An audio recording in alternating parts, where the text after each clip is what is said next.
Assalamualaikum warahmatullahi wabarakatuh. Halo Sobat Balap Mania, selamat datang kembali ke channel 35 Saputra. Pada ajang kejuaraan balapan dunia Superbike di kategori Supersport 300 di ronde keempat yang dilaksanakan di sirkuit Autodrome Ceko, merupakan ronde yang menguras tenaga secara fisik dan juga mental bagi Aldi Satya Mahendra. Bukan hanya Aldi tetapi juga saudaranya yaitu Galang Hendra Pratama yang juga terjun di ajang balapan dunia Superbike di kategori Supersport 300. Jadi di musim 2024 ini pada ajang balapan dunia Supersport 300 ada kakak beradik dari Indonesia yaitu Aldi Satya Mahendra dan juga Galang Hendra Pratama yang ikut di kategori yang sama pada ajang balapan dunia ini. Setelah di 3 ronde sebelumnya, Aldi dan juga Galang bisa memulai balapan dengan cukup baik. Namun kali ini di ronde keempat Supersport 300 yang dilaksanakan di sirkuit Autodrome Ceko, baik Aldi maupun Galang memulai balapan pada awal-awal sesi dengan tidak mulus. Bagaimana tidak ya sob? Pada saat sesi Superpole, Aldi dan Galang terlibat insiden yang bahkan membuat Galang harus dibawa ke medical center.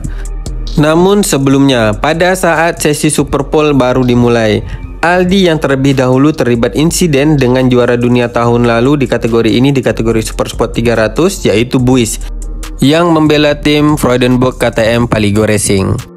Walaupun Aldi dan juga Buies terlibat insiden pada saat sesi Superpole, akan tetapi mereka berdua dari kejadian tersebut ya, dari insiden yang melibatkan mereka berdua, mereka menunjukkan sisi positif yang patut dicontoh oleh pembalap-pembalap lainnya baik di ajang kejuaraan balapan dunia Superbike di kategori Supersport 300 maupun di kategori-kategori lainnya serta di ajang-ajang balapan motor lainnya. Karena pada saat insiden tersebut yang berawal pada saat Buies ini kehilangan kendali dari motor KTM RC 390R-nya, di mana pada saat memasuki tikungan pertama, Buies yang berinisiatif memasuki tikungan pertama dengan mengambil racing line dari bagian sebelah dalam, akhirnya menyebabkan ia terjatuh.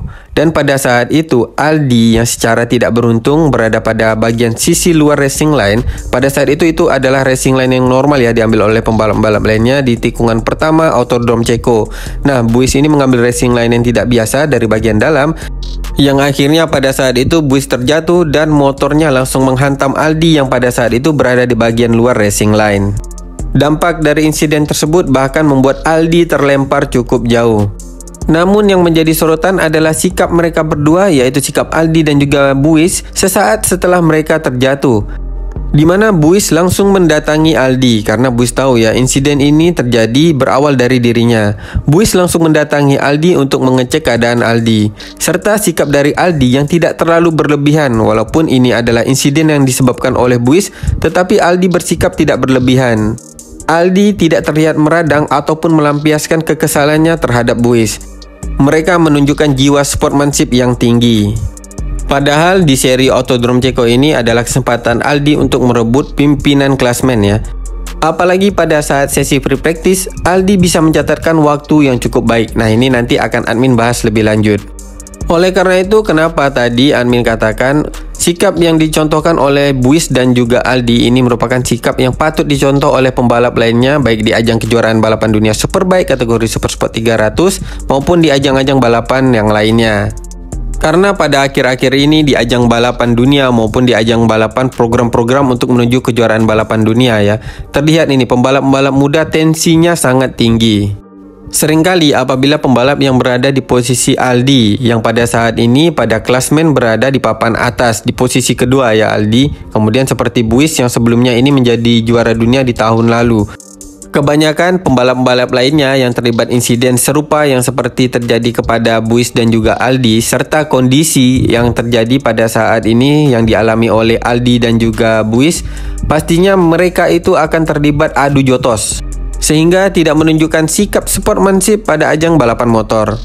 Jadi terlepas dari hasil yang diraih oleh Aldi dan juga Buies pada saat sesi Superpole, admin memberikan 2 jempol kepada mereka berdua di saat sesi Superpole dengan sikap sportsmanship yang sudah mereka tunjukkan di ajang balapan dunia Supersport 300. Kemudian tidak lama berselang setelah insiden yang melibatkan Aldi dan juga Buies, giliran Galang Hendra Pratama yang kini menghadapi drama di saat sesi Superpole, di mana Galang terlibat insiden dengan pembalap-pembalap lainnya. pada saat mereka memasuki tikungan ke-15. Insiden tersebut melibatkan Gagi, kemudian Bolan Hernandez, kemudian juga Galang, kemudian Salvador dan juga Fontana. Jadi ada 5 pembalap yang terlibat pada insiden tersebut di tikungan ke-15 sehingga menyebabkan bendera merah harus dikibarkan. Dari insiden tersebut berdampak kepada Galang dan juga Bolan Hernandez yang harus dibawa ke medical center untuk dilakukan pemeriksaan lebih lanjut. Beruntungnya pada saat pemeriksaan lebih lanjut di medical center, baik Galang maupun Hernandez tidak mengalami cedera yang serius sehingga mereka bisa melanjutkan sesi selanjutnya pada balapan di Autodrome Ceko. Oke sob, untuk lebih jelasnya kita akan melihat hasil dari sesi warm up, free practice, super pole, kemudian pada race ke-1-nya. Pada saat sesi warm up, Aldi dan juga Galang bisa mencatatkan waktu yang cukup baik. Aldi mencatatkan waktu tercepat kedua dengan catatan waktunya 1 menit, 46,240 detik. Sedangkan untuk Galang bisa mencatatkan waktu di posisi ke-7 dengan catatan waktunya 1 menit, 46,546 detik. Namun sayangnya pada saat sesi warm up ini Aldi terlibat insiden yang berdampak Aldi dikenai penalti pada saat race ke-1. Jadi pada saat sesi warm up ini Aldi terlibat insiden dengan 2 pembalap lainnya pada saat mereka memasuki tikungan ke-10. Insiden ini melibatkan Aldi, kemudian Novotny dan juga Vannucci. Sehingga dari insiden tersebut Aldi dinyatakan bersalah oleh steward dan mendapatkan hukuman double long lap penalti pada race ke-1. Padahal catatan waktu Aldi di saat sesi warm up ini sudah cukup baik ya. Sayangnya Aldi harus mendapatkan penalti di saat sesi warm up ini.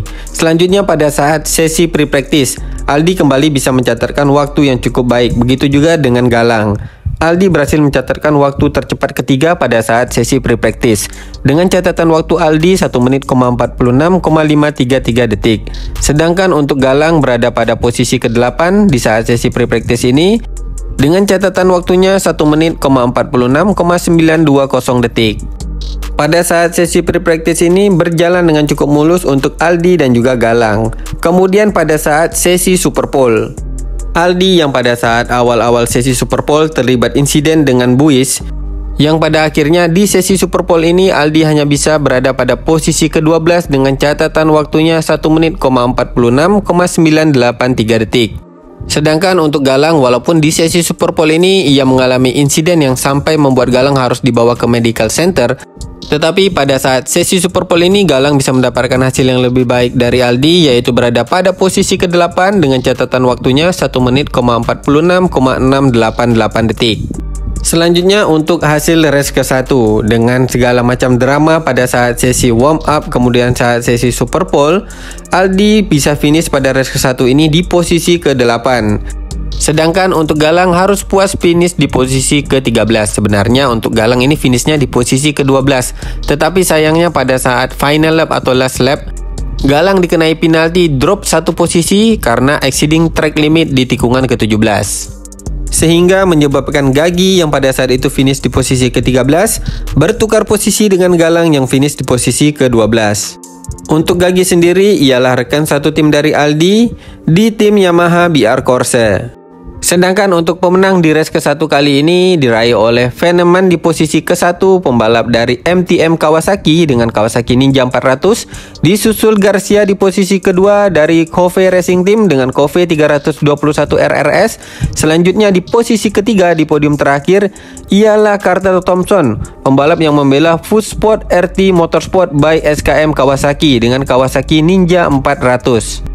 Dan ada yang menarik nih dari pembalap yang meraih podium pada race ke-1 kali ini, yaitu ada nama Carter Thompson yang sebelumnya pada ronde ke-1, kedua dan ketiga tidak terlihat nama Carter Thompson. Tetapi kali ini di ronde keempat di race ke-1-nya ada nama Thompson yang berhasil meraih podium ketiga. Sebagai informasi, Thompson di musim 2024 ini juga mengikuti ajang balapan di Eropa yang merupakan program Road to MotoGP, yaitu di Red Bull MotoGP Rookie Cup.